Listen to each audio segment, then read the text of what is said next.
You just have to be responsive. That's all. Be attentive and responsive. If I ask you a question, you please respond in the group chat. Or if you have a question, you stop me at any time and ask me your question. Is that okay? Yes, is that clear to everybody? Yeah? All right. So what we'll do today is we'll look at a few reading comprehension questions. Because reading comprehension is perhaps the most innocuous looking topic. It doesn't seem very difficult, but sometimes you might come across some passages that just go over your head, isn't it? Correct. So in order to avoid such situations, in order to avoid coming across such passages, if we practice beforehand, then there is a chance that we might be able to ace it, isn't it? So that is the attempt today. That is what we'll try and do today. So without further ado, let's move into the first reading comprehension question. Okay. So how do you want to do this? Do you want me to solve it parallelly with you? Do you want me to give you some time? You will read the question and then let me know the answer.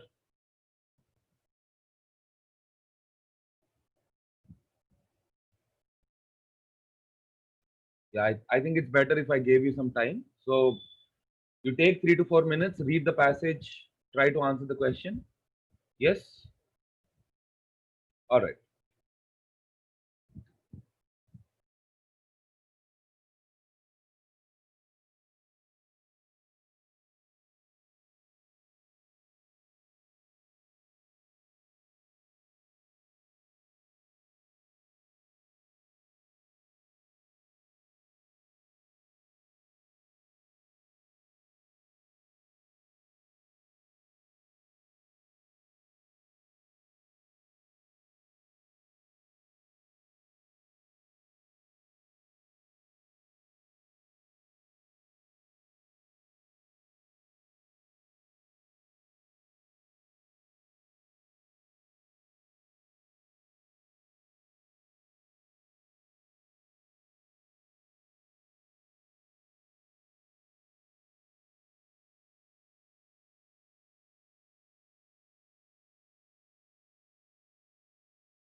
Is it better now? Can you see it better?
The economic transformation of India is one of the great business stories of our time. As stifling government regulations have been lifted, entrepreneurship has flourished, and the country has become a high powered center for information technology and pharmaceuticals. Indian companies like Infosys and Wipro are powerful global players, while Western firms like GE and IBM now have major research facilities in India, employing thousands.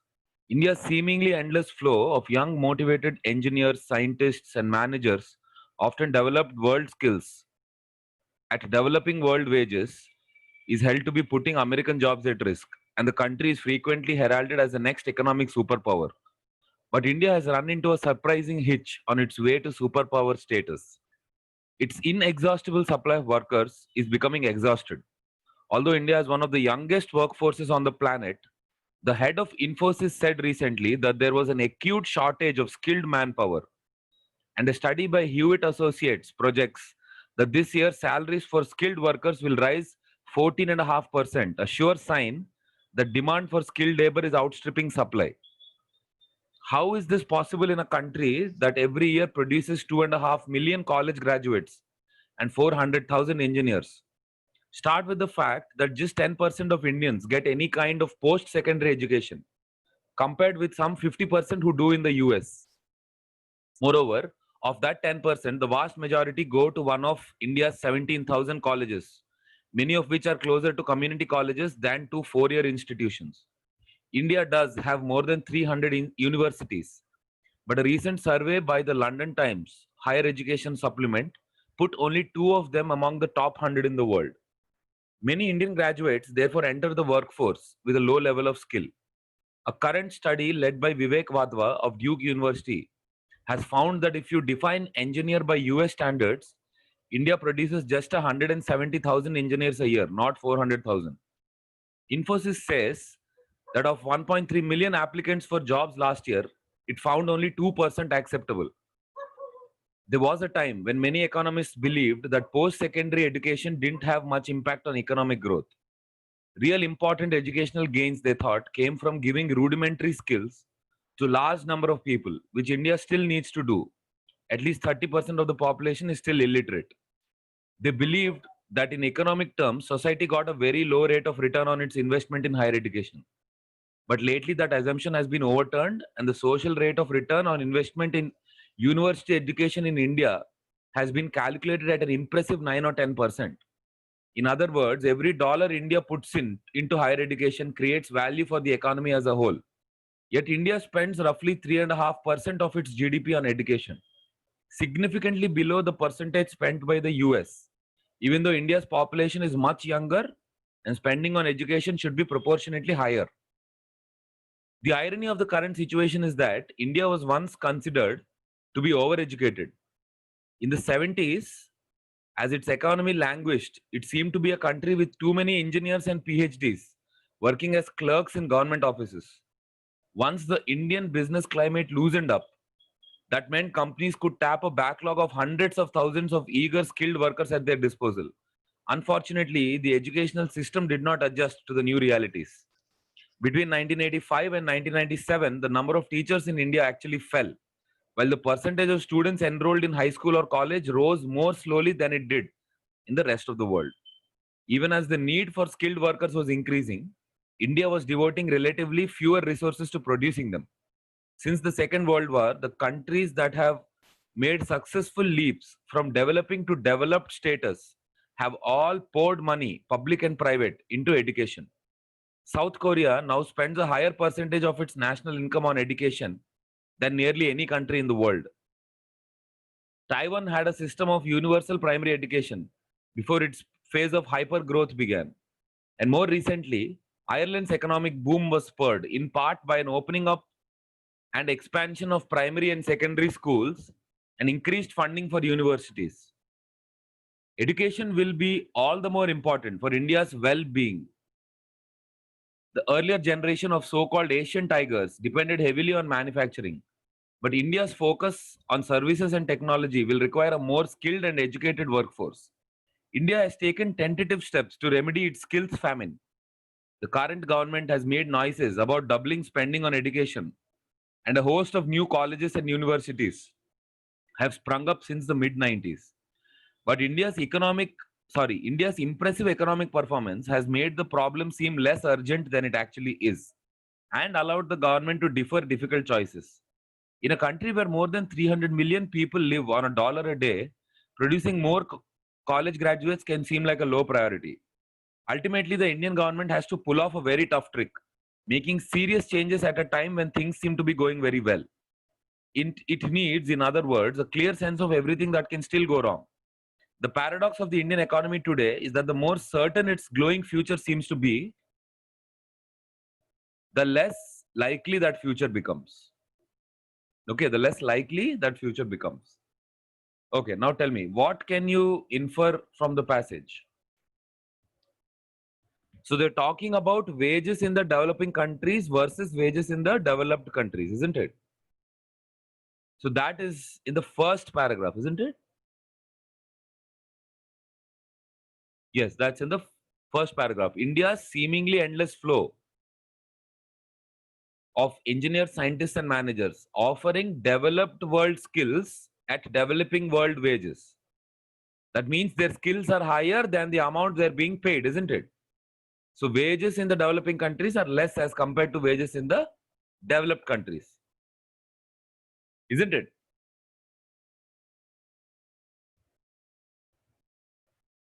Yes. So you get that from the sentence here, isn't it? From the context, if if something is putting American jobs at risk, that means somebody else is getting those jobs, isn't it? Yes, we are able to do that because we work for less. Indian labor is generally cheaper than US labor. Are you getting me? So the answer to the first question will be option number A. Yeah?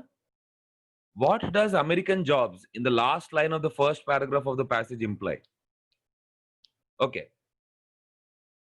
So putting American jobs at risk, what does this mean? What does the American jobs imply?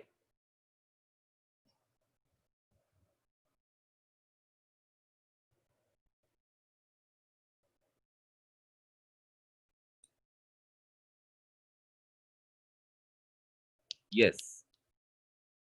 Very good. When they're talking about American jobs at risk, they're obviously talking about jobs that are already held or will be held by American people in the future, isn't it? They're talking about jobs that are either already held by American people or jobs that are going to be held by American people in the future, isn't it? Because there's no distinction, isn't it? There is no distinction here between private jobs and government jobs, isn't it? Whether it is a private American player who is producing these jobs or it is a American government who is producing these jobs, irrespective of that, American jobs means jobs that are to be held by Americans or are already held by Americans. Yes? Is that clear to everybody?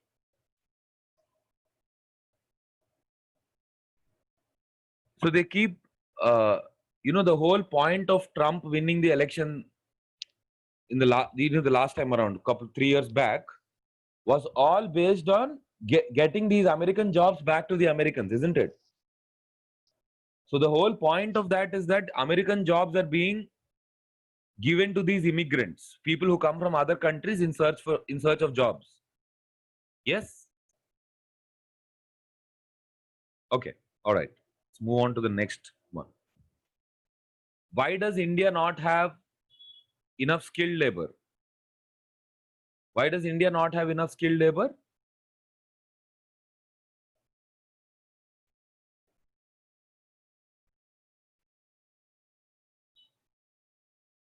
It's in the third paragraph, isn't it? How is it possible that a country that produces 2.5 million college graduates have a shortage? Isn't it? That's a good question. The problem is that most of the universities produce engineers or graduates with low level of skills. Universities and colleges do not match global standards, isn't it? That's correct.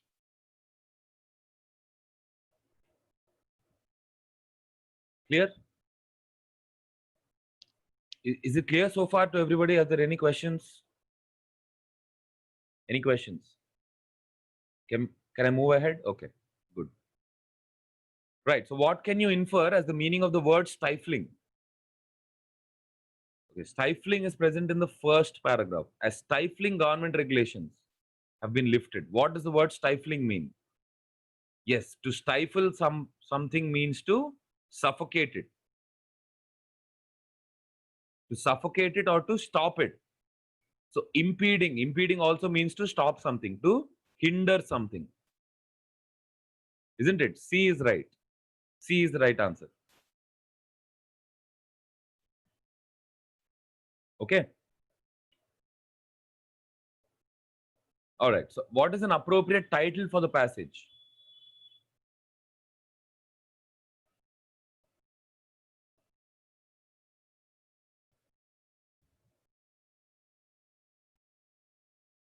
Yes, what is an appropriate title for the passage?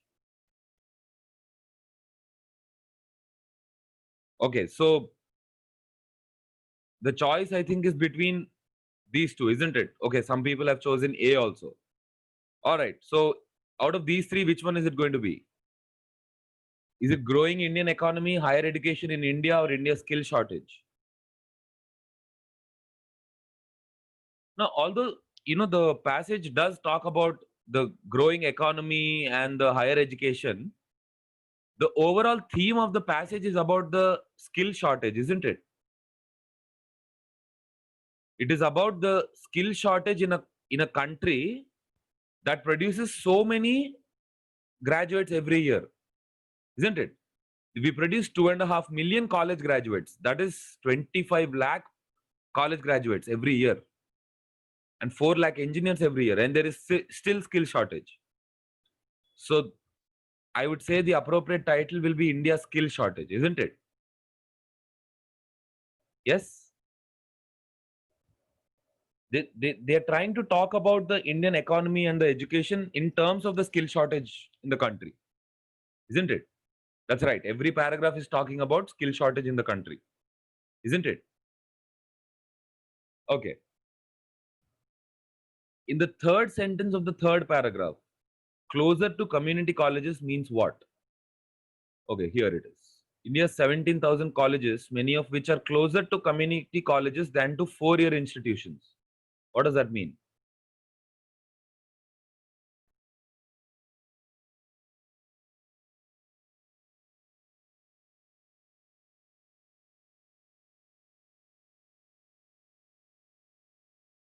Yes.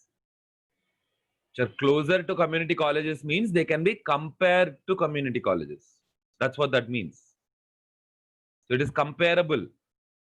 Comparable to or comparable with community colleges. That makes it like community colleges. Okay. The similar to community colleges. That is what that means. It does not mean physical distance between the colleges, but it means how they are similar. Okay. Close association to community colleges. Because we don't have community colleges. That's why we can't have close association with community colleges. See, a community college is are colleges in the United States that are government owned. Okay, community colleges are government publicly owned colleges are called community colleges. Have you heard of community colleges in India? Have you heard of community colleges in India? See, we might have government colleges, but they're not called community colleges, isn't it? So I can't have close association with community colleges. When there are no community colleges, how can I have close association to community colleges? Madrasas are different. Madrasas are religious institutions. Okay. A madrasa is a religious institution.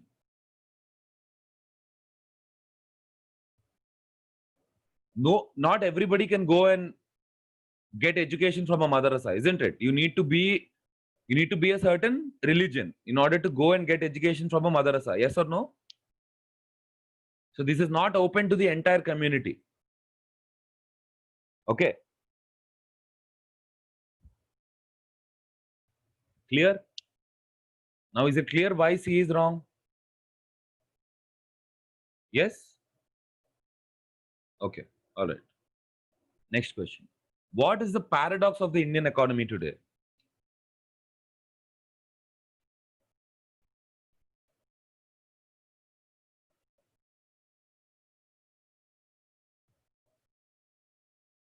The paradox of the Indian economy is given in the last sentence in the passage, isn't it? Last sentence.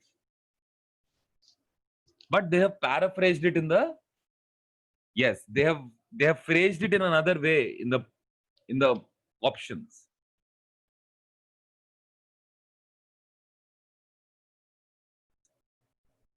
Yes, so they're talking about the paradox is that the more certain the future seems to be, the less likely that future becomes, isn't it? Why? No, does that does not explain a lot, isn't it? It is not very clear what they're talking about. So let's move one sentence before that. Ultimately, the Indian government has to pull off a very tough trick, making serious changes at a time when things seem to be going very well. That is the problem, isn't it? It is not that the government is not ready to take tough decisions, Manjusha. It's that the government is not being allowed to take tough decisions, isn't it? When everything is going well, so the government is not being allowed to take those tough decisions. That is the paradox, isn't it? Option number B is the paradox. That because of the economic progress being impressive, nobody is asking the government, or the government itself is not taking those tough decisions, isn't it? Clear? B is right. Okay. Okay, why not option number C? There is not enough skilled workforce, and the government does not realize this. Because see, that might be true. Okay, it might be true that the government is not realizing it, but that is not what is being said in the passage. So my answers have to be chosen based on what is being written in the passage. Now, in this last paragraph, what does the author mean? India has taken tentative steps to remedy the skills famine. So the current government has made noises, isn't it? So I cannot say that the government does not realize this. Government does realize it. But because of the impressive economic performance, you can't take any tough decisions. You can't say that, the performance is not good, so I'm going to change these things, isn't it? Are you getting me, Vishal? The government does realize that there is a skills crunch, that there is a skills famine, isn't it? Okay. Why are salaries for skilled workers rising?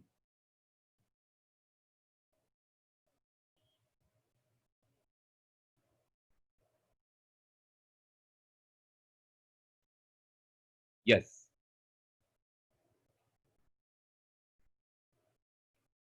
The answer to this is given in the second paragraph, isn't it? India has run into a surprising hitch on its way to superpower status. Its inexhaustible supply of workers is becoming exhausted. This year, the salaries for skilled workers will rise 14.5%, a sure sign that demand is outstripping supply. That means there is higher demand than supply. That is why the salaries are increasing, isn't it? There is not enough supply while the demand is high. Okay. Clear? So we're done with this passage. We'll move on to the next one. This passage is clear to everybody? Yes? Okay. Right.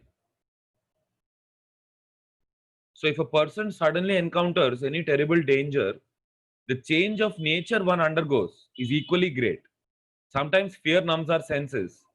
Like animals, one stands still, powerless to move a step in fright or to lift a hand in defense of our lives.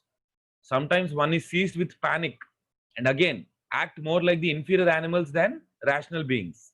On the other hand, frequently in cases of sudden extreme peril, which cannot be escaped by flight and must be instantly faced, even the most timid men at once, as if by miracle, become possessed of the necessary courage, sharp, quick apprehension, and swift decision.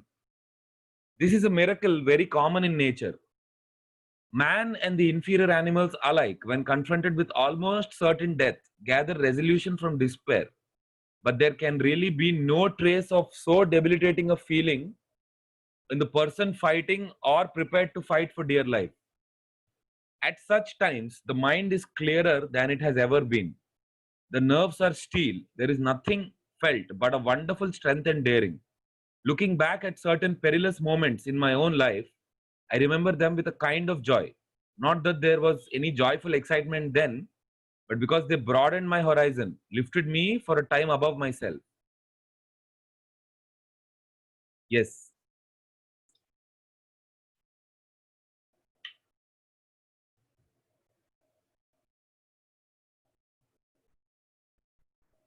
Okay, please solve the passage. Solve the question and let me know what the answer is.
So tell me something. I know you're MBA students, but do you know all the words that are given in the passage? Do you understand the meaning of the passage? What does the word debilitating mean? Yes, what does the word debilitating mean?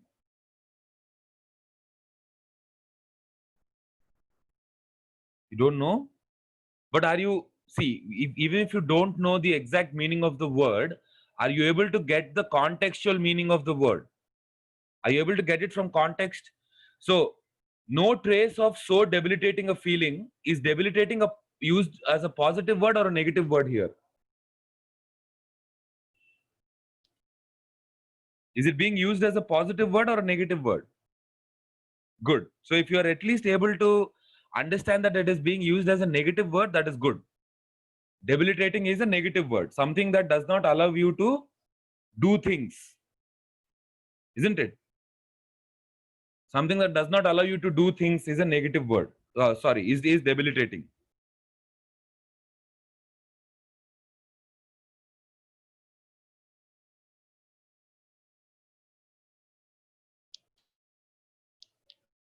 So it makes you look weak. That is what it does, isn't it?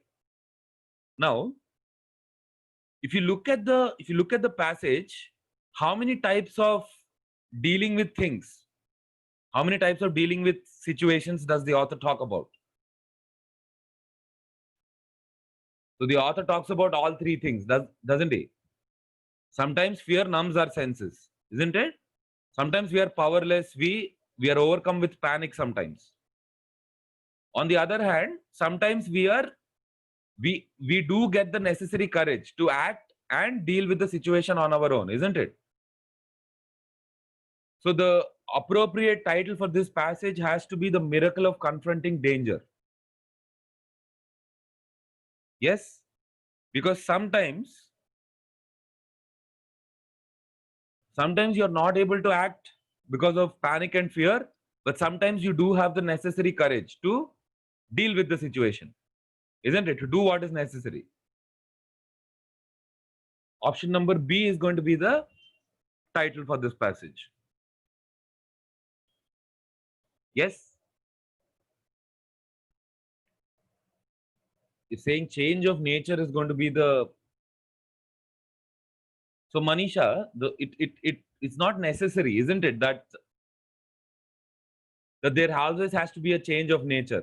Some people are by nature, they are by nature a little scared of dealing with situations, isn't it? Some people are not like that, right? So the change of nature, I cannot say that that is going to be the title of the passage. So a man may react to sudden danger in three different ways. What are these three different ways?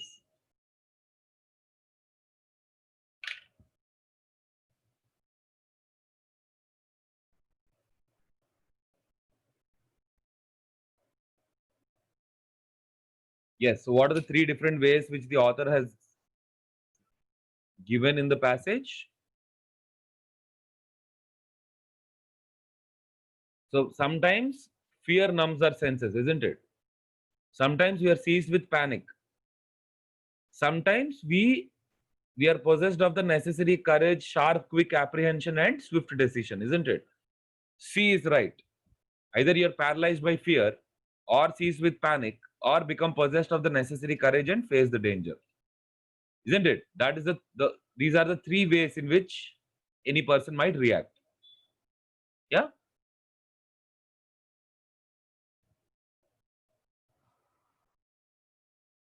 Okay.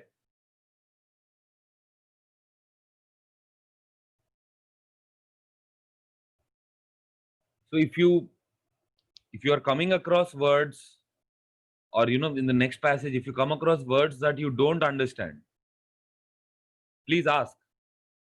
Okay. Ask, or I know you have your phones next to you. Google the word, isn't it? Google the word so that you know what the word means. See, without understanding what the sentence means, if you just read it, is it going to help you? It is not going to help you. At least, say, if you did not know the word debilitating before today, at least if you remember this, that is a debilitating feeling is a negative thing, then will you not know that debilitating is a negative word?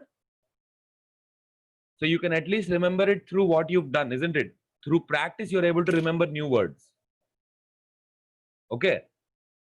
See, although none of your exams are going to test you on vocabulary, but I think it is necessary for you to have the requisite vocabulary. Otherwise, you will not be able to answer all the questions correctly. Yes or no? Right? That nobody is going to strictly ask you for a word and its meaning. No, they're not going to ask you the meaning of a word. Nobody is going to do that. But will you not need to know the meaning of the words? You will still need to have the requisite vocabulary, isn't it? In order to give these exams, in order to give these recruitment exams, you will need the requisite vocabulary. Okay, so develop a habit of reading anything. Read anything. I'm not going to tell you to read a particular thing. You can read any article, any book. Even a magazine is fine. A movie magazine is also fine, as long as you're reading something in English. Okay, right. Okay, next passage. Take a couple of minutes, read the passage, solve the question, and let me know.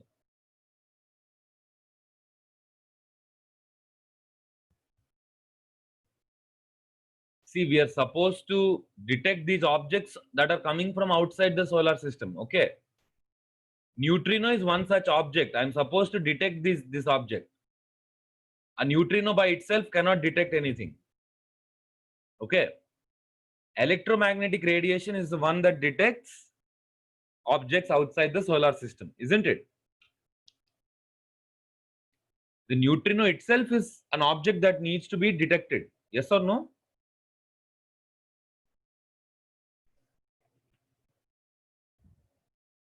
Yes or no?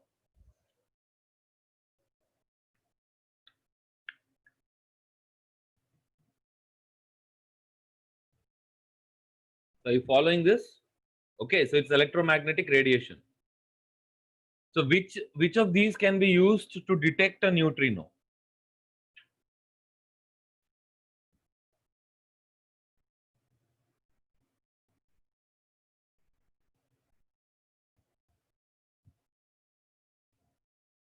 Yes, what is given in the passage?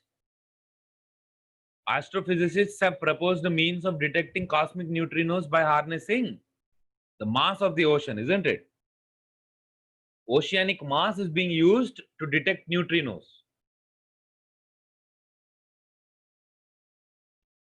Yes.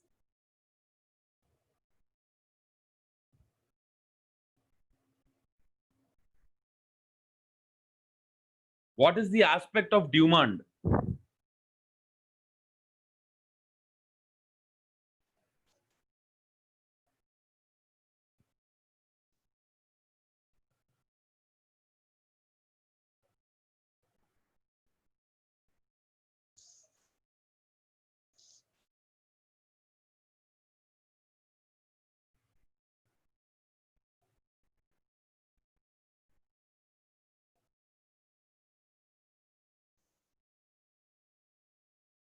What is the strongest motivation for Dumont project?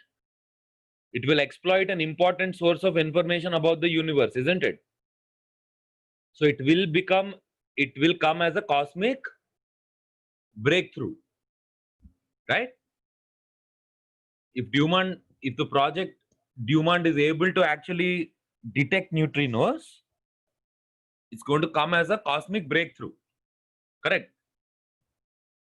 Right. So neutrinos can only be detected when they are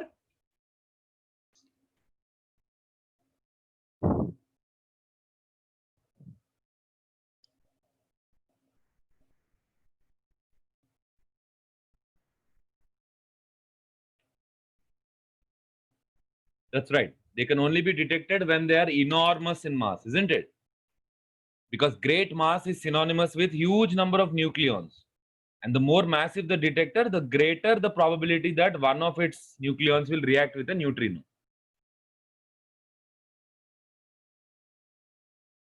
So only when the mass is great can it react with a can a neutrino be detected. Sorry. Okay. Clear to everybody?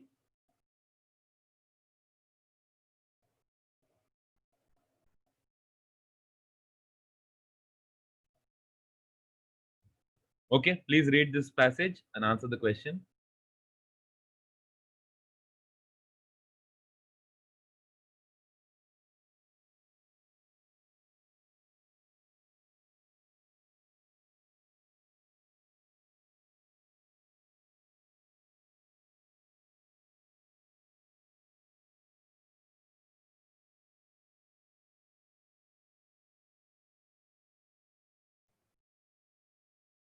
Most people can remember a phone number for up to 30 seconds. When this short amount of time elapses, however, the numbers are erased from the memory. How did the information get there in the first place? Information that makes its way to the short-term memory does so via the sensory storage area. The brain has a filter which only allows stimuli that is of immediate interest to pass on to the STM, also known as the working memory. The answer to this is clear, isn't it? STM is obviously known as the working memory. There is much debate. There is much debate about the capacity and duration of the short-term memory. Most accepted theory comes from George A. Miller, a cognitive psychologist, who suggested that humans can remember approximately 7 chunks of information. A chunk is defined as a meaningful unit of information, such as a word or name, rather than just a letter or a number. Modern theorists suggest that one can increase the capacity of the short-term memory by chunking or classifying similar information together. By organizing information, one can optimize the short-term memory and improve the chances of memory being passed on to long-term storage. When making a conscious effort to memorize something, such as information for an exam, many people engage in rote rehearsal.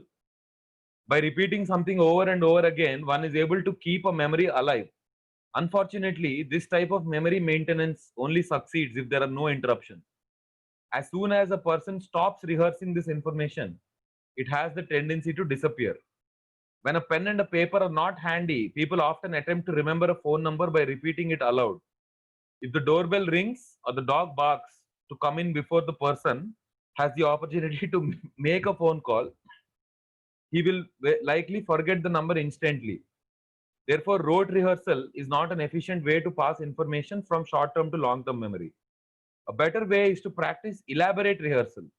This involves assigning semantic meaning to a piece of information so that it can be filed along with other pre existing long term memories. Encoding information semantically also makes it more retrievable. Retrieving information can be done by recognition or recall. Humans can easily recall memories that are stored in the long term memory and used often. However, if a memory seems to be forgotten, it may eventually be retrieved by prompting. The more cues a person is given, such as pictures, more likely a memory can be retrieved. This is why multiple choice tests are often used for subjects that require a lot of memorization. Semantic means relating to the meaning of something. Okay, so STM is known as working memory, isn't it? Next, the word semantically is closest in meaning to what?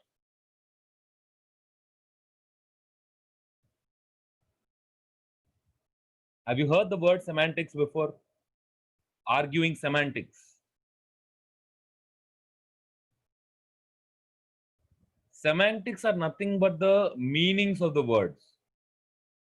Okay, or the way in which something should be used is semantics. The way in which we use the word, right? So it is similar in meaning. The way in which you use can be also called as a syntax, isn't it? So semantically is closest in meaning to the word syntactic.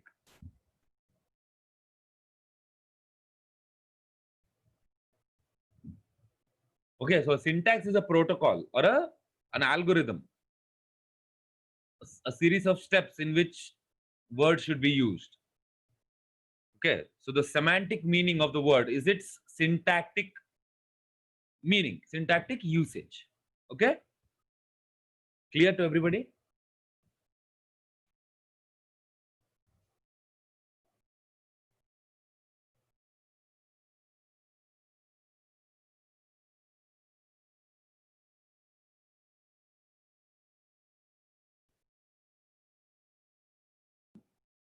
What makes an information more retrievable?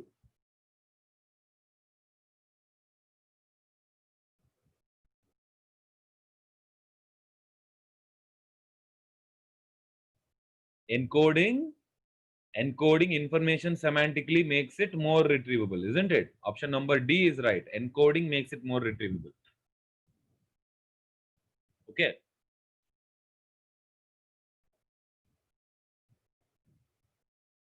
What are the two types of memory rehearsals?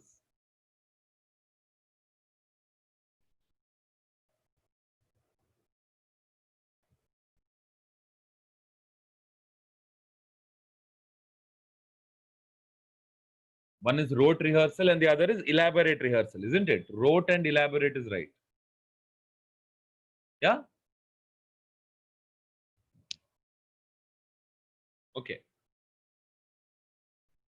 How do theorists believe a person can remember information better?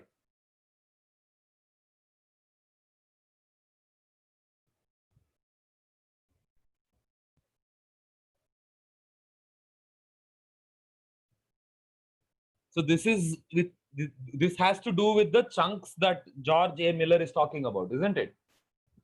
A chunk is defined as a meaningful unit of information, such as a word or a name, rather than a letter or number. So it is going to be option number A, isn't it? So people are able to remember a name or a word better than just a letter or number. Yes?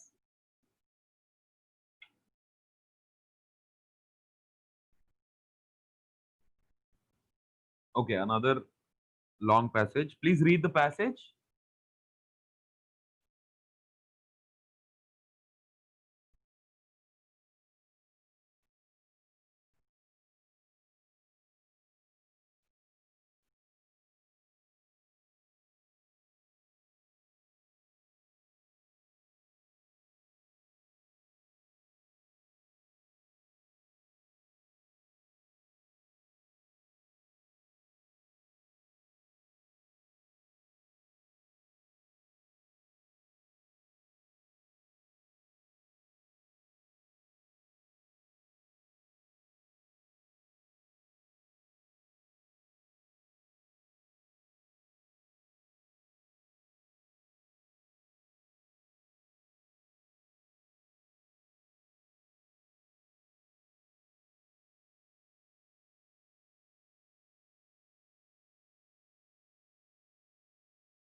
Okay.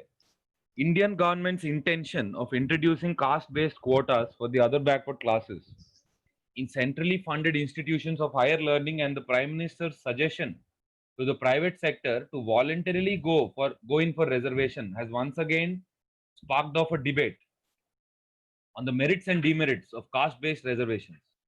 Unfortunately, the predictable divide between the votaries of social justice on one hand and those advocating merit on the other seems to have once again camouflaged the real issues. It is necessary to take a holistic and non-partisan view of the issues involved. What does the word non-partisan mean? Partisan means biased, okay? The word partisan means biased. Non-partisan means unbiased.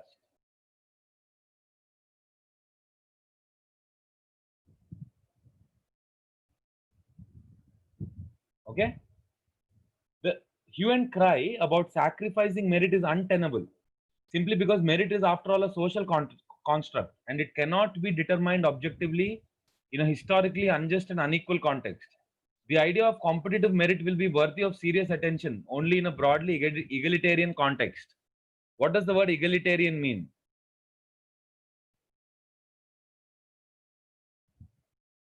What does the word egalitarian mean?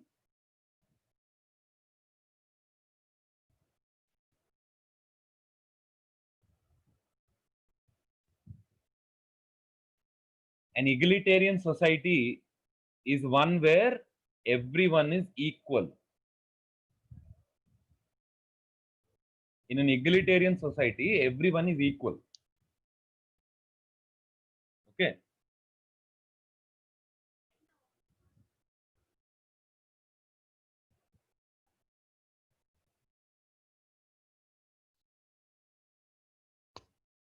Okay.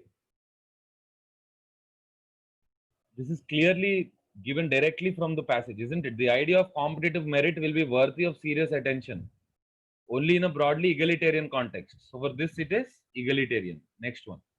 What can contribute to the denial of opportunity to express one's true merit and worth? Okay, let's look at it. But then caste is not the only obstacle in the way of an egalitarian order. After all, economic conditions, educational opportunities, and discrimination on the basis of gender also contribute to the denial of opportunity to express one's true merit and worth. Next sentence, isn't it? Next question is next sentence. Economic status, biased opportunity, and discrimination on the basis of gender. So all of these are responsible. Yeah? Clear?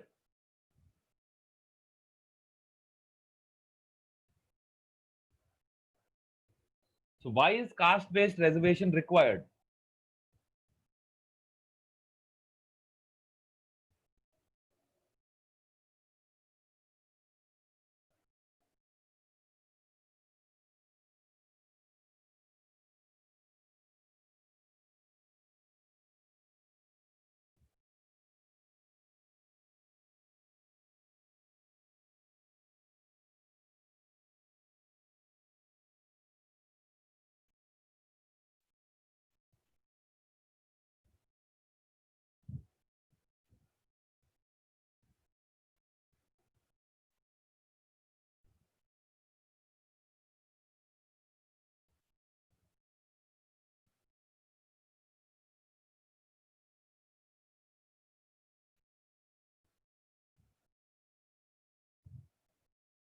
That is correct, isn't it? Caste-based reservation is required for what? It is required to give people the adequate opportunity for growth, isn't it? C is right. C is right. Okay.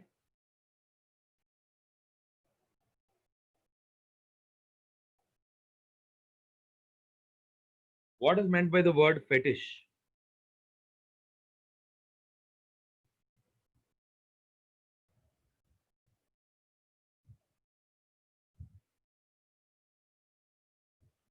What is meant by the word fetish? Fetish is the exact opposite of dislike. A fetish is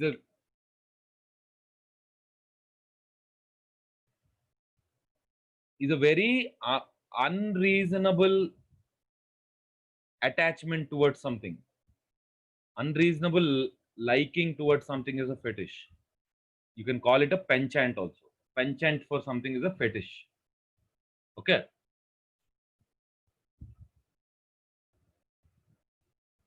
Fetish is the exact opposite for hatred and dislike. Okay, so if there is a fetish for something, that means you like it so much. Okay, you spend a lot of time on that. That is a fetish. Okay.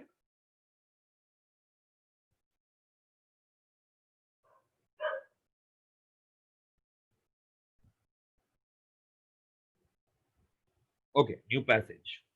For its new fridge, Whirlpool Corp spent months inventing a shelf with microscopic etching so it can hold a can of spilled soda. The technology is just one weapon against a dirty kitchen secret. Most Americans clean their fridges only once or twice a year. Yes, Manisha. That's right. A desire or liking is called a fetish. Whirlpool hopes that increasing the amount of storage space might help. Company's new shelves are to be released this year at 25% roomier than previous models. And the microscopic etching creates surface tension, causing liquids to bubble up around the perimeter instead of spilling over it. Currently, shelves in Whirlpool's refrigerators have a plastic rim to help contain spills. Unfortunately, the rims have the side effect of crud getting stuck in there, says Carolyn Kelly, brand manager of Whirlpool Refrigeration. The new shelves available on new Whirlpool models that cost from $11.99 to $14.99 would eliminate that problem because they do not require a rim to stop leaks.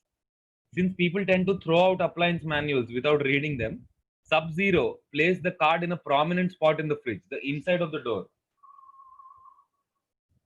It's not in your face, but it's pretty conspicuous, Mr. Luth says. Indeed, when consumers are told how to organize their fridges, they tend to tidy up. In a 2005 study, Pennsylvania State University researchers inspected fridges in the homes of 28 consumers in the Center County and Huntington County, Pennsylvania. They found temperatures were on average about 3 degrees higher than the recommended 40 degrees Fahrenheit. Fridges were also packed so tightly that airflow, which is necessary to keep food cold, was impeded. And then there was the ick factor. In one home, researchers found that a participant's dog was licking the bottom shelf when the door was open. During the first visit, researchers told study participants about harmful bacteria that could exist in the fridge and gave tips on how to keep it clean. When the researchers returned to the same homes a month later, they found that things had improved markedly. People had spread out their items and airflow had improved. People also said that they intended to clean their fridges more often. But the hassle factor can override even the strongest good intention. It's a pain to clean the refrigerator, says Catherine Cutter, Associate Professor and Food Safety Extension Specialist at Penn State. It's a daunting task to get in there, clean, and sanitize. And the task is too easy to avoid, says Deborah Johnson, Training Manager at Merry Maids LP, a cleaning service headquartered in Memphis, Tennessee. The mess is out of sight, out of mind when the door is closed. Miss Johnson has seen all levels of refrigerator nastiness. It could be things that have been left in there that look like a science project because it is covered with so much mold, she says. Broken eggs can be a pain to clean too. The yolk hardens and can be tough to scrub off. Miss Johnson recommends that people explore the depths of their fridges once a week for food that needs to be tossed. She suggests cleaning one shelf at a time so that the task is less overwhelming. People should also be sure to clean what is often the dirtiest part of the fridge, underneath the bottom drawers where spilled liquid usually ends up. It's going somewhere, she says, it doesn't just evaporate. A dirty fridge isn't just an aesthetic problem. Spills and food residue can carry health risks too, says Penn State's Miss Cutter. Consumers especially have to be careful with leaks from packages of raw meat which can contaminate other food. If the meat contains E. coli, for example, the bacteria in the drippings could end up on food like fruits and vegetables which are often eaten raw. Ms. Cutter also advises cleaning places that may harbor bacteria, such as the door handle and the drip tray located under the ice and water dispenser. At least one manufacturer is rolling out bacteria killing technology. Last year, Viking Range released a built-in model priced from $6,600 to $8,800 that contains Sharp Electronic Corp's plasma cluster ion air purifier. The device located at the top of the fridge generates positive and negative ions that break down bacteria, mold, and mildew, says Sue Bailey, the company's director of major appliance product management. In a test conducted by an outside firm hired by Viking Range, the plasma cluster killed 99% of the bacteria in the fridge. Even the most high-tech solutions can be thwarted by consumers who have a hard time throwing away food. Jennifer Smith, a digital marketing director in Bronxville, New York, says her husband, who grew up on an organic farm, has tried to salvage everything from moldy cheese to old salad dressing. He doesn't like to throw things out, Miss Smith says. I think we should. She says I have to go behind his back and look at some of the condiments and throw them out. Luckily, he doesn't notice. Okay, so what is the primary intention behind the refrigerator manufacturing various changes?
I'm sorry.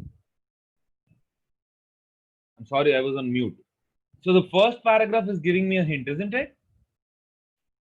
Option number B is the primary intention behind the refrigerator manufacturing all those changes, isn't it?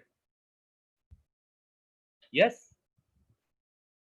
Which one of these has not been highlighted as one of the ways of solving the problem of messy refrigerators?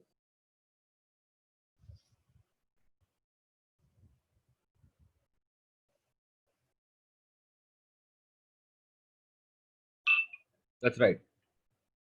Advanced technology, spacious shelves, and cleaning up more often have all been proposed. Increased lighting has not been proposed, isn't it?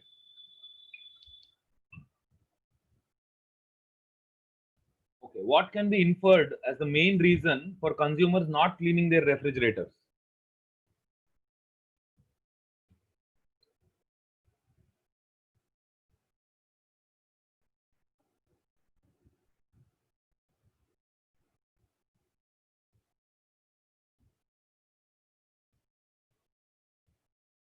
That's very right, isn't it? It's a daunting task to get in there, clean and sanitize. Correct. That is why most people do not clean their refrigerators. Okay. Fasting is an act of homage to the majesty of appetite. So I think we should arrange to give up our pleasures regularly, our food, our friends, our lovers, in order to preserve their intensity and the moment of coming back to them. For this is the moment that renews and refreshes both oneself and the thing one loves. Sailors and travelers enjoyed this once. So did hunters, I suppose. Part, part of the weariness of modern life may be that we live too much on top of each other and are entertained and fed too regularly. Once we are separated by hunger, both from our food and families, and then we learn to value both. The men went off hunting and the dogs went with them. The women and children waved goodbye. The cave was empty of men for days on end. Nobody ate or knew what to do. Women crouched by the fire, the wet smoke in their eyes. Children wailed. Everybody was hungry. Then one night there were shouts and the barking of dogs from the hills, and the men came back loaded with meat. This was the great reunion, and everybody gorged themselves silly, and appetite came into its own. The long awaited meal became a feast to remember and an almost sacred celebration of life. Now we go off to the office and come home in the evenings to cheap chicken and frozen peas. Very nice. But too much of it, too easy and regular, served up without effort or wanting.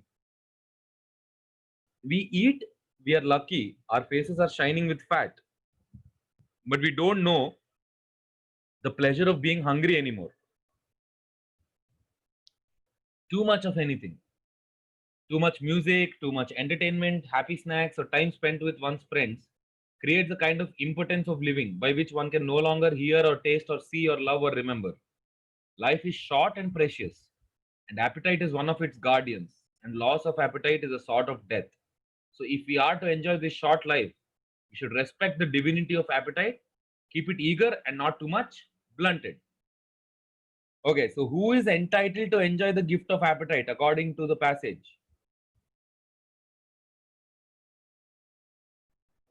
It is not the ones who are regularly fed, isn't it? It is the ones who fast and value appetite. Pratishwar, the author is saying that we are weary because of that. Part of the weariness may be because that we live too much on top of each other. Okay, so the author is asking us not to be like that, right?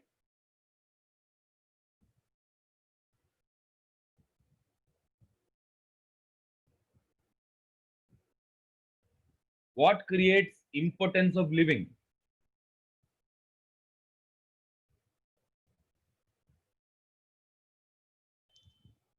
What is impotence? What does the word impotence mean? See, in this context, impotence means powerlessness. Okay. In this context, impotence means powerless. You are powerless to do anything. There are other meanings to the word impotence also. Okay. So, gorged. Okay, good. Everybody gorge themselves. Gorge yourself is to fatten yourself, stuff yourself. Okay. Gorge means to stuff yourself. Eat so much.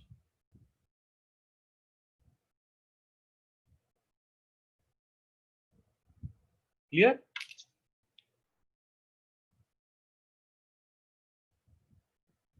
So, what creates impotence of living? An abundance of anything that makes you happy, isn't it?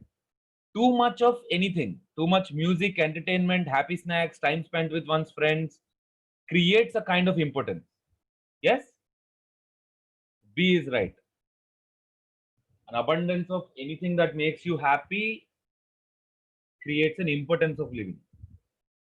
Okay, so what is the author's main argument in this passage?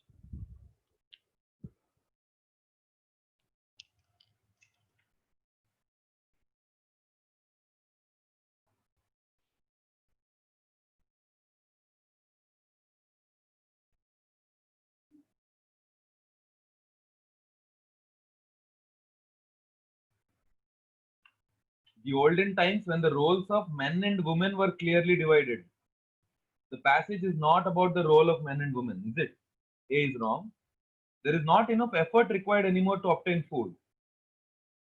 Okay, maybe that is true, but that is not the reason, isn't it? That is not the argument the author is trying to convey. People who don't have enough to eat enjoy life much more. No, we should deny ourselves pleasures once in a while, isn't it? The author is asking us to fast once in a while. Yes, try fasting so that when you feel the hunger and when you eat something, you're able to appreciate it more.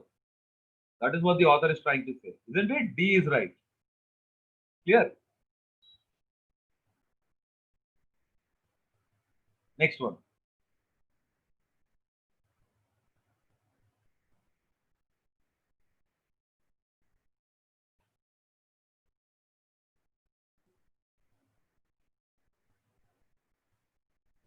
Women crouched by the fire, the wet smoke in their eyes. What does this line imply?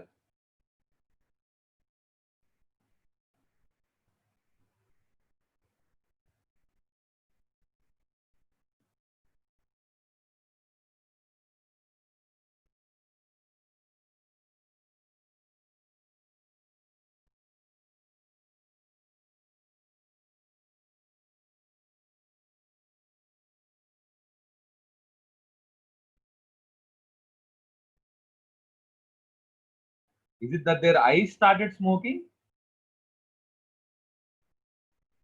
Funny, how does somebody's eyes start smoking? Okay, anyway. Woman sat by the fireplace with rising smoke from the fire. No. Smoke from the fire made the woman cry and crouched. No. Woman sat by the fireplace, isn't it? Crouched and bent with tears in their eyes that get smoky because of the fire. Correct? B is correct. Okay. So, are there any questions? That is all the passages I have for you today. In the next class, we're going to pick up another topic. Okay, so do you want me to discuss para jumbles, para summaries? Do you have any preference or anything is fine?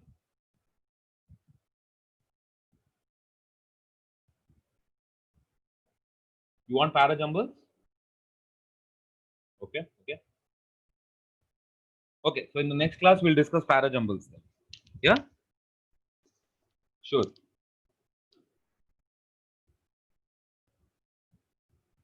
Is fetish a negative word? Depends on how you're using it, Pratishwar. Okay. A fetish in general means something that is, it is not a simple like or dislike. Okay, a fetish is a very strong liking of something. Okay, very strong like of something. Very strong desire is a fetish.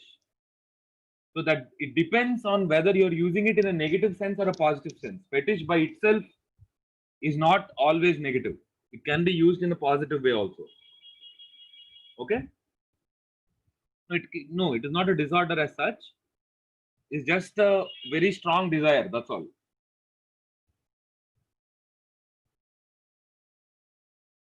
Okay. So I hope today's session was of some use to you.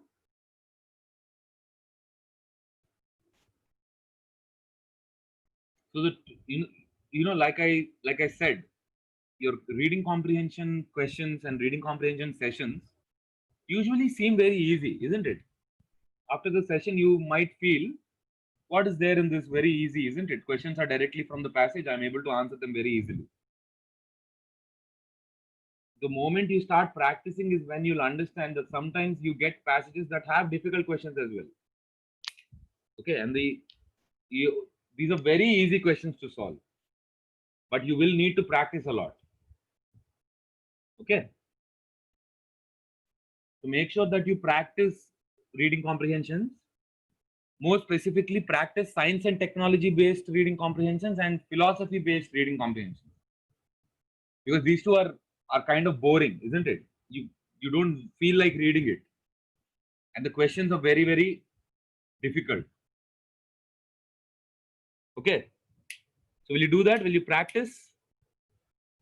Will you practice? Meanwhile, I'll prepare a module for parajumbles in the next class so that we're able to discuss parajumbles. Yes. Okay, and before I end the session, I'm going to give you my mobile number. So if you have any questions, please drop me a message on WhatsApp, give me a call, SMS, anything.